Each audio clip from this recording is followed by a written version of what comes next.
Hey, CJ 3400, Theories of Crime and Justice, dude. I hope you're doing well. Whew, lockdown, huh? Hope you're being safe and productive as you can. We're getting near the end of the semester and we're moving into chapter 9. So, this video is going to focus on the society level analysis in chapter 9. Remember, the society level analysis is the final level. Chapter 10 will put it all together, integrate it using the integrated systems perspective. Society includes all the other levels, right? Cell, organ, organism, group, community, organization, society. It's comprised of all of those. And when I say society, what I'm talking about is a country like the United States. So the concern in chapter 9 is how societies in general promote criminality, but in particular, things in the United States society, American society. Now, this unit is particularly relevant for what's going on right now in our world, in our country, with the prevalence of the focus on the economy over everything else. So we'll get to that. Now you'll see the first part of the slideshow in PowerPoint contains information about the social structure of society and then the social processes. The social processes are the things we've already talked about in chapter 7 and 8, for example. This is how society processes their work. So social learning and social control theories are examples of that. You also have the idea of our culture and what we value as a people. So that gets into the whole thing about the economy right now, with the prevalence of concern over the economy over seemingly everything else this time, at least for some people. But there's an interesting section in the PowerPoint slideshow about our culture. Is our culture itself criminogenic? What you'll see there when you pull up the slide, sorry, I just ate, is some things that Americans value. And some of those are certainly criminogenic or crime producing. When you consider our role models, so what I do is go through Clinton, President Bill Clinton, President Barack Obama, and then President Donald Trump. There is evidence, although you may question it or not find it credible, that what our leaders do does have an effect on our children. So with Clinton, it was marijuana use. We had subsequent marijuana use go up. With Trump, it's this alleged hateful rhetoric and the impact that it's had on hate crimes in the United States. You can believe it or not, and I would encourage you to do your own research on both of those.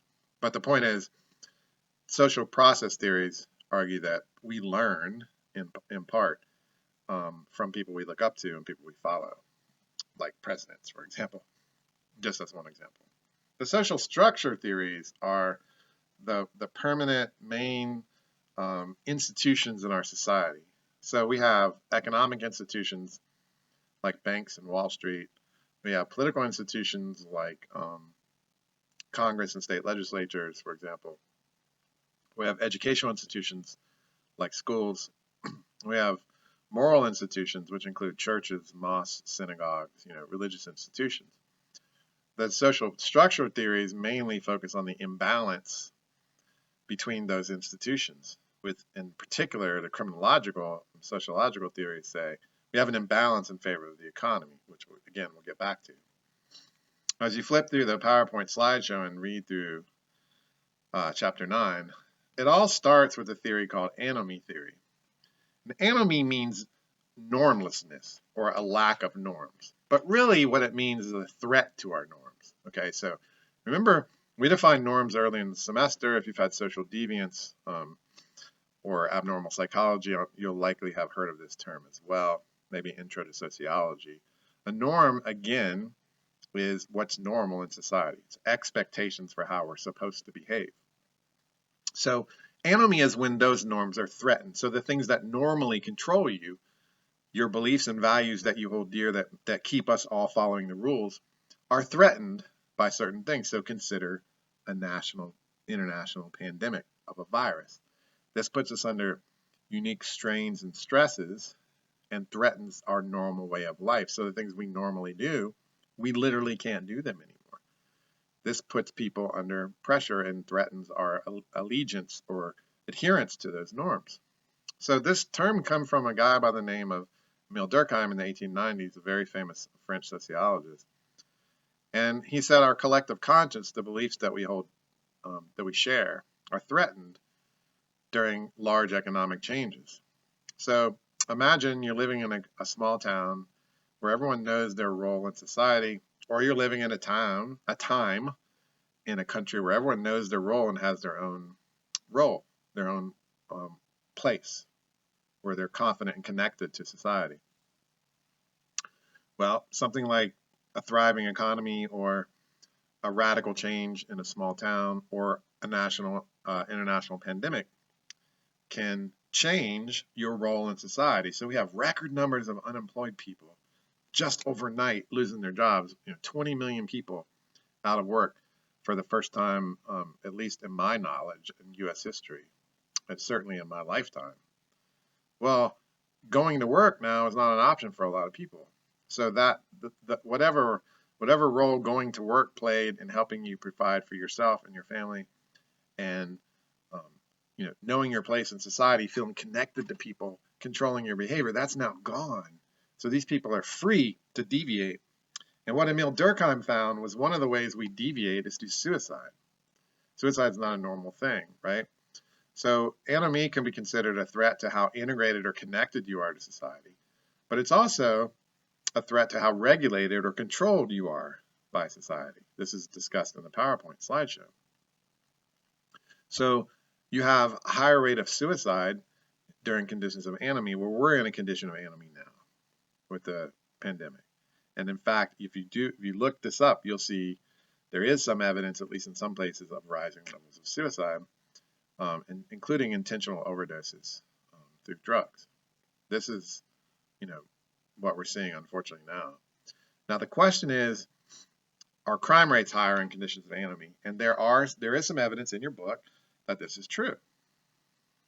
Some other things that are happening now is our country is becoming increasingly diverse, particularly rising levels of Latino populations and people speaking Spanish, and rapid technological changes where we're connected all the time. These are things that also potentially threaten our normal way of life, so that it takes some period of adjustment for us to get used to. But in terms of crime, where anomie really got interesting for criminologists was when a guy by the name of Robert Merton in the 1930s started applying these ideas of anomie to criminality. And he came up with what's called strain theory, or structural strain theory is how I'll refer to it on your test, for example. Structural strain theory says that all of us, when we're born, are raised to want the same things. We all have the same goals. But not all of us have the same legitimate means to achieve them. So your legitimate means are school and work, for example. Not all of us can get into the schools we want or can even afford to go. Not all of us can get the jobs we want, or there's discrimination in hiring. So if we all have the same goals, but we don't have the same means, the result is strain or stress or frustration. So these goals are learned, but the means, according to Merton, are structured by social class. So there's an activity you can do, and I'll ruin it with this presentation. I'm talking to you, but if you want to do this now after I'm done here for a second, you can turn it off. On a piece of paper, write down your goals. What do you want in life? What are you striving for? Put that in one column on the side of your paper. What is it you really want? Be really specific. The other side, write down your means, what you, the means you'll use to achieve them, school, work, whatever, okay? Now, there's a lot of lessons that you'll learn by doing this. And unfortunately, it's much more effective in a group setting where you can hear everybody else's goals. If you want to do that real quick, just press pause. You write down all the goals on one side and the means you'll have to achieve them. Be as specific as you can, okay? Now, if you're going to do that, press pause, and then you can come back and listen. All right. If not, just keep listening. Here's what I've seen students do over the years. You'll say you want a certain career. You'll say you want a certain type of house in a certain location. You'll say a certain type of car or cars. You'll say a family, children. You'll say travel. What I hope you said, what most people don't say, is happiness, health, to make a difference in the world.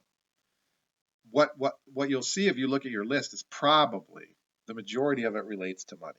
or requires money to do it. Like you should travel. World travel is amazing. And I've been really fortunate enough to be able to do that recently. And I've learned some important lessons about people in my travel. You just can't put a price on it, but it costs a lot of money to do. So if you want to travel, if you want that mountain house or that beach house or that nice car, that motorcycle, it costs money. If you want to have a family, boy, that costs money. Your average child to get to the age of 18 will cost you $250,000. Good luck. So my point is, it all revolves around money. So according to Merton, Robert Merton said the primary goal of Americans is the American dream. That's basically your list. It's making it, succeeding, achieving wealth, being successful. And what he said was that not everyone can achieve this legally because of the means of opportunity, legitimate means of success are structured by social class. So he came up with a famous chart. You'll see this in your book and in your PowerPoint slideshow, where he laid out people who have related to whether you have the goals or not and whether you can achieve them or not. And you'll see of what are called 5 modes of adaptation to strain. So in the PowerPoint slideshow, you'll see 2 of them are color-coded. Those are the ones that matter the most. Conformity, these are conformists. These are people who accept the American dream as legitimate, as that's their goal for life, is wealth and success through work. And they have the means to achieve them, so they accept the way to do it is work, hard work, save, invest, that sort of thing. Innovators, innovation, these are people that also have the means, but don't have the means. So they come to reject school and work. Either it's not available to them, or they've tried and they've failed. Those are the ones. Innovators is the innovation. Innovation is the mode of adaptation most linked to criminality, according to Merton. So innovators are more criminal. Now, Merton was very clear. He said, yes, we would expect more crime among the poor because poor people have less opportunities for success. That's street crime. But he also said innovation is not limited to the poor. There are wealthy people who also end up rejecting school or work because they're not achieving enough wealth. They want more. They're competing with people above them. So this becomes a potential explanation for white collar and corporate crime, which we'll get back to at the end when I talk about one of my theories. So strain is one source of crime, okay? Not being able to achieve wealth. Merton's anomie theory says that if we give more attention to the goals of society than the means to achieve them, we can also see criminality. So in other words, just pursuing the American dream itself or pursuing wealth in the economy, capitalism itself may produce crime. Because if a society says it's more important to be rich than it is to determine how you achieve that wealth, then you're still going to be under enormous pressure to achieve that wealth, and you're going to put more stake in achieving wealth than in terms of how you achieve it. So this is a form of anomie or normlessness, a threat to your norms, that just pursuing wealth itself may be criminogenic. So here's what Merton said. Maybe controversial, but I'd like you to consider it. He said, in America, no matter how much you want, you can never have enough. Even when you make it, even when you get everything on your list, you're still not going to be satisfied. And he specifically said, no matter how much you have, people tend to want about 25% more. And boy, did I see that in my life. I achieved everything on my list, and I still wanted more. It wasn't greedy. I just wanted to finish my basement, and it wasn't finished. How much did I need? 25% more. So I saved it. And then a piece of land came up on the New River because I had this great house, but I didn't have river access. I was right next to the river, but I couldn't go in the river whenever I wanted. How much did I need? 25% more. So I saved, I bought that land, but then I didn't have my basement finished. So my kids didn't have a place to play. I didn't have a TV room. I didn't have a place to brew my beer. Every day I would drive home to this unfinished, dusty basement. It was frustrating. And how much more did I need? 25% more. So I worked and I saved it and I finished my basement. I had everything I wanted. And then I had an 18-year-old car. And how much more did I need to get a new car? 25% more. So you never get there is the point. So perhaps pursuing wealth is criminogenic. So some people under those conditions really wanting that stuff will commit crime to get it, right? Including wealthy people who just want to have as much as their neighbors or what have you. Or corporations that want to be as successful as their competitors. Even though they're wealthy, they may actually commit crime because they're also under strain or feeling anomie. So this leads us to the theory called institutional anomie. This was basically taking Merton's work and extending it. So Stephen Messner and Richard Rosenfeld in the 1990s developed this theory. And they agree that allegiance to the American dream itself promotes crime. And what they argued, just like Merton said, is that the American dream is more about achieving the American dream than it is how you did it. And specifically, they said crime is more likely when the economy, that institution, dominates or takes precedence over other institutions. So this is why it's called institutional anomie, because it focuses on the institutions of society, and Messner and Rosenfeld are arguing that there's an imbalance. So specifically, the economy takes more precedence or importance in our families, our schools, and our places of worship. This is what institutional anomie says about America. Now, they outline 3 ways that the economy takes precedence in our lives. The first is called devaluation. This is in the PowerPoint slideshow and in your notes. Non-economic functions and roles are devalued. Why do teachers get paid so little? Why do child care workers get paid so little? Because they're not producing money, even though they really are. We don't view it that way. So we only give people money, lots of money, if they're producing well. Number 2, accommodation. This is when non-economic institutions like families have to make accommodations to the economy for the welfare of the economy. So consider just your traditional family, for example, two parents who are trying to raise their kids. They both have to work full time in order to pay their bills. Well, if you're working 8 to 5 every day, how much time are you going to have to spend with your kids? You got to get up in the morning, make lunch, get the kids ready for school, get yourself ready for work, go to work. You got to come home from work, you got to feed the kids, you got to do the dishes, do the laundry, take out the recycling, the trash, mow the grass, it never stops growing, take the dog for a walk, change the cat box, all this kind of stuff. When are you going to talk to your kids? We're just making amazing accommodations just for the welfare of the economy, right? So we can keep pursuing the American dream. And 3, penetration. This is when economic norms penetrate other institutions of society. So for example, we send our kids to school to be educated. But since schools are underfunded due to lower taxes, because people don't want to pay more taxes and legislatures don't want to raise taxes, then our kids have to sell things in order to raise money for the school. So they're selling chocolate and mugs and newspapers and magazines and all this kind of stuff, chocolate bars, whatever. And they're basically learning that the economy is important. They're being taught at school to raise money, which is incredible, right? That's penetration of economic norms. Now, what they actually said is that the primary role of these other institutions in society, like families and schools and religion, are to instill in our children or inculcate in our children values other than the economy. So you go to school to be educated, you learn from your family right and wrong and love, you go to church or mosque or synagogue to learn morality and values. If those things are weakened, then the economy takes precedence. So the question is, would we have less crime if we actually put our families, schools, and places of worship first? I don't know the answer. But there is some evidence from international studies that places that do this, those so-called socialized democracies, like Scandinavian countries, for example, and much of Europe, tend to have lower crime rates because they actually provide social safety nets, guaranteed retirement, guaranteed health care, guaranteed minimum income, the things that are, parental leave, sick leave, things that are absent in the United States. They also have lower crime rates. That doesn't prove that if we did it here, it would work, because we are a more diverse country with lots of other conflicting interests. But it's possible that institutional anomie is accurate in terms of we would have less lethal violence, less lethal crime if we actually put people first. Now consider something like mass shootings. Why does the United States have so many mass shootings? There's no question that it does have to do with guns. There's no question about it. You can do your own research and fact check this.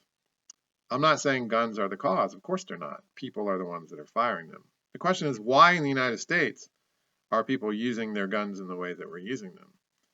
One argument is because we're under so much stress that literally everyone's a competitor. And if you're at the end of your rope, you can't make it, you're frustrated, you're going to take it out on competitors, right? The theory of institutional enemy is actually aimed at explaining violence. And it says America is more violent because we're under stress from prioritizing the economy. You know, you don't have to believe it, but you do have to understand it. That's the argument. And you'll see some of the studies in the chapter. Now, I am working at App State. My colleague Dan Murphy comes up to me and says, "Hey, you know Merton's enemy and strain theories?" I'm like, "Yeah, man, I teach this." He goes, "Well, conformists and innovators." "Yeah, of course I do. I teach this." He said, "Well, conformists are pursuing the American dream and they're achieving it, so they abide by the law, and innovators believe in the American dream, but they're not succeeding at achieving it legally, so they create illegitimate means, illegal means." "Yeah, I know, man. I teach this. Why?" He goes, "Is it possible to be a conformist and an innovator at the same time?" And I'm like, "I don't know. Give me an example." This is a former colleague of ours in our department. And Dan Murphy says, "Well, imagine if you're building a bridge. By definition, you're pursuing wealth through legal work, conformity. But while you do that, you simultaneously cut corners. Let's say you use substandard concrete, you don't follow safety guidelines, the bridge collapses and kills somebody. That's innovation. You're breaking the law. Aren't you committing crime and abiding by the law at the same time?" And I said, "Holy bleep." Yeah, I actually said that.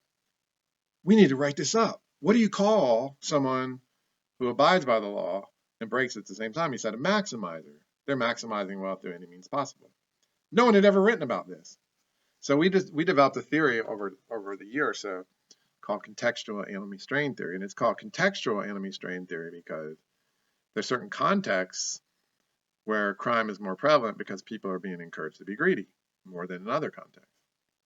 So we agree with Merton and Mester and Rosenfeld that pursuing the American dream produces crime, that not being able to achieve it produces crime, that the economy dominates other institutions, which leads to crime.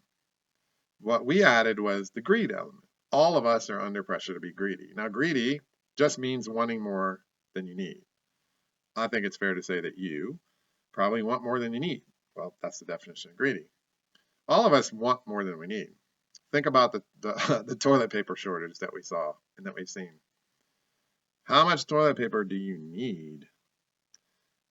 Here comes at a grocery store, all this toilet paper arrives and people start buying 20, 40 rolls. Like, is that going to last you a year or something? And then some people don't have any as a result. It's greed, right? Selfishness. So the argument and the theory is that all of us are raised to be greedy to an extent, but some contexts and situations, greed is more pronounced, and this is the corporation is what we focused on. And basically what we see is in these contexts, people are abiding by the law and breaking at the same time. So we took the same chart that Merton made and we just added another column. So you have the cultural goals, the institutional means of school and work, and then we have the illegal means, crime. And we see that maximizers are pursuing wealth, but they're doing it through legitimate and illegitimate means at the same time, through law abiding and law breaking at the same time. These are called maximizers. Now, no one had really written about this or made this explicit until we wrote about it. So we wrote a book called Greed is Good, where we lay out the theory and explain how it works. And basically what we say, and you'll see this in your PowerPoint slideshow, is that people who are working in big business and corporations have additional pressures to achieve wealth beyond just, what you and I face. And people in these contexts are encouraged to achieve wealth through any means necessary to maximize wealth through any means, including greed. So whereas enemy and strain theory is meant to explain street crime, our theory is explicitly used to explain corporate crime, and that's what our book's about. So we show how contextual enemy theory explains defective products. So look, you're making a product that's legal, that's conformity. If you find a defect and you don't fix it, that's illegal. That's a defective product. You're required by law to recall that and let people know. If you don't, that's illegal. So defective products is maximization. Cutting corners in construction. So Google the Big Dig in Boston. Exactly what my colleague Dan Murphy said. Substandard concrete from China led to a collapse and killed somebody of a legitimate business. So legitimate bridge, illegitimate concrete. That's maximization. We see it in hazardous working conditions like the mining industry, where the mining is illegal, conformist activity to make money. Cutting corners for safety is innovation. They're doing it at the same time. Fraud, deceptive advertising. Advertising is legal. It's a legal way to make money. Lying about your product's illegal. Misleading is illegal. So this is maximization. We wrote an article showing that the collapse of the U.S. economy was caused by maximization. So we have official investigations of this collapse by the United States government that identified all the ways that elites in big banks and Wall Street maximize profits. What they're doing is some legal things simultaneous to illegal things through fraud, selling stocks through fraud, giving out legal loans in a devious, immoral way led to the collapse of the U.S. economy, which cost $12 to $22 trillion in 2008. That's 600 to 1,100 years of street crime caused by this one collapse. That's maximization. Okay. We've also used it to explain acts by British Petroleum, for example, BP, Massey Mining Company, etc. Okay, so take a look at that. If you're really interested, you can get the book and look up the article that's linked in the PowerPoint slideshow about the collapse of the economy.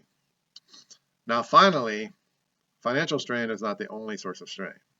So one of the most recent theories is called general strain theory by Robert Agnew, another famous criminologist. And Agnew's point is there's other sources of strain besides financial strain. So therefore, general strain theory is more general than financial or structural strain theory.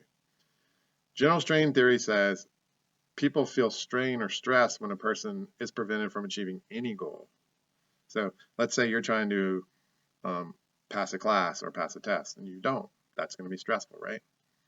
Or you lose anything of value, whether it be financial or just like a relationship, a breakup, a divorce, a loved one. And also if you experience something very undesirable or negative, discrimination, victimization, etc. These are things that can lead to crime. Now, we talked about this theory earlier in the semester, if you recall. I use it as an example of a theory in chapter 2, so it's in those PowerPoint slideshows as well from back then.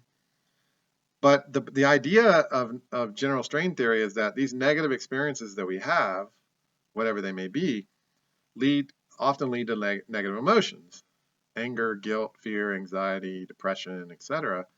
And these negative emotions can lead to crime under certain circumstances. Now, again, as I said way back then in chapter 2 in class to all of you guys, if all of us experience these negative things, but we don't all go out and commit a lot of crime, then there must be something else going on.